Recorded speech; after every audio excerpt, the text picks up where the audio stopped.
morning. Welcome back to Pastor's Morning Walk on this beautiful fall morning here in North Carolina.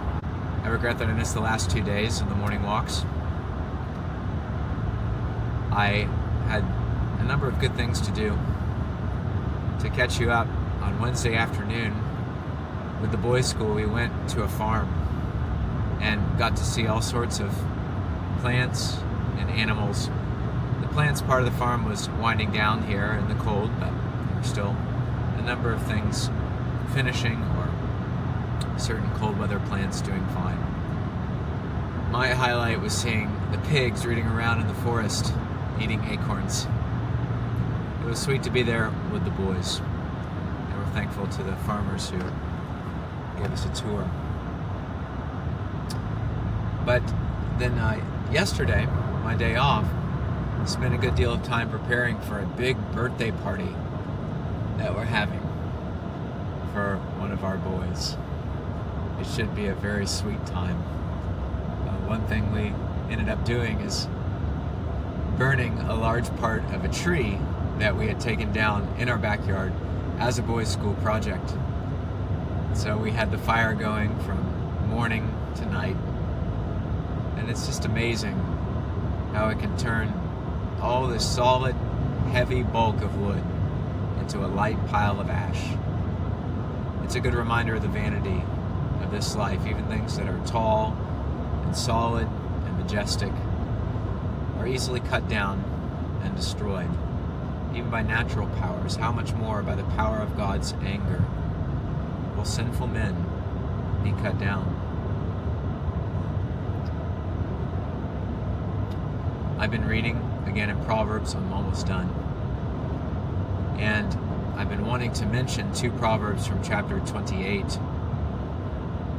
The first is, "The wicked flee when no man pursueth, but the righteous are bold as a lion." Proverbs 28:1. This text has been on my mind many times in the past few years when there's been need to be bold. And it's a reminder that true righteousness, because it plants us in God and in His law, it makes us fear Him and not men. It makes us bold against the opposition of men. I love to see Christian friends, especially ministers, who when the going gets tough, as we say, the tough get going, how in the day of battle they wax valiant in strength.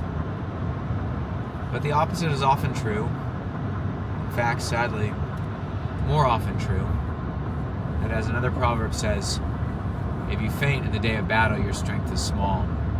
And there are many men who even like and proclaim to be bold in the day of battle, but when that battle comes, all their strength seems to dissipate. They'll cover it with many excuses. It will seem plausible, the reasons they're not fighting, and they think they should retreat. But the fact is, they're just being cowards. This proverb would prove that, at least in some respect, they are not righteous, because they're not bold as a lion. And in many, it's a proof they're not righteous at all, that their whole Christianity was a sham. Take heed. It's in the day of battle that the soldier's true strength is proven. If you want more on that, I expanded on that point on Wednesday night's sermon from Psalm 86:11.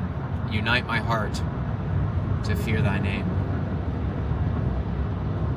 Another proverb that I always find challenging and convicting is the last verse of Proverbs 28, which says that the unjust man is an abomination to the righteous, but one who is straight in the way is an abomination to the wicked. There is a mutual abomination, a mutual hatred, enmity, an antithesis that God Himself has placed between the righteous and the wicked.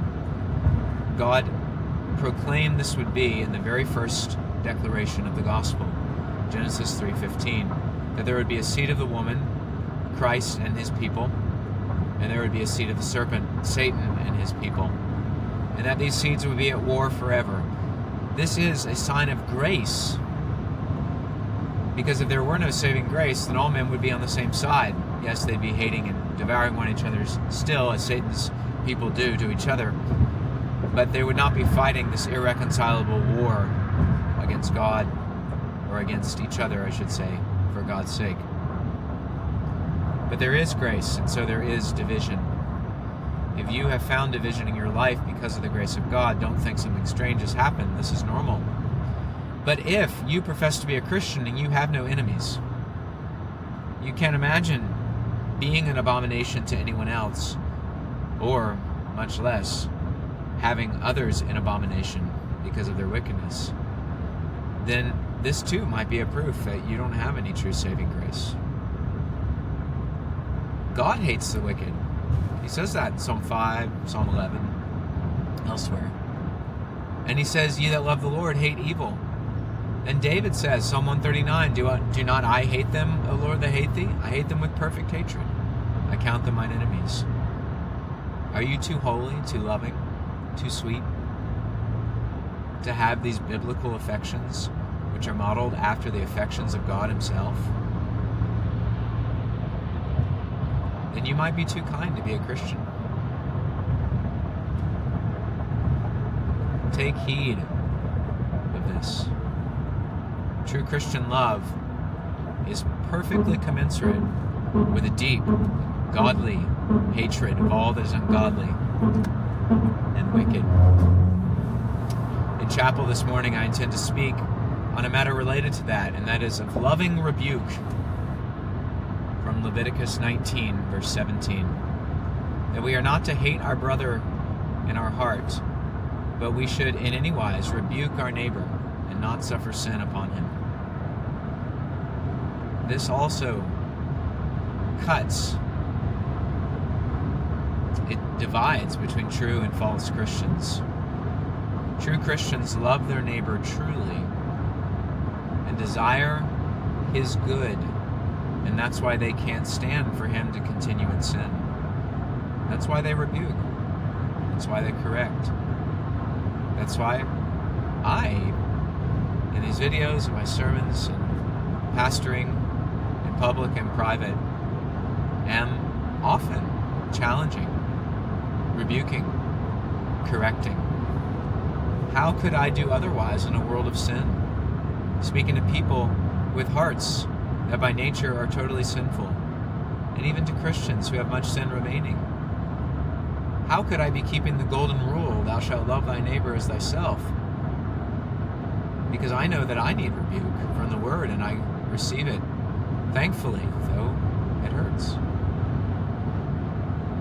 We need to give ourselves, each in his place and calling, to pleading with our neighbor to depart from sin, because sin is the greatest evil of all, and it brings so many other great evils. At the end, without repentance, everlasting ruin in hell. Do you not love your neighbor enough to rescue him from hell?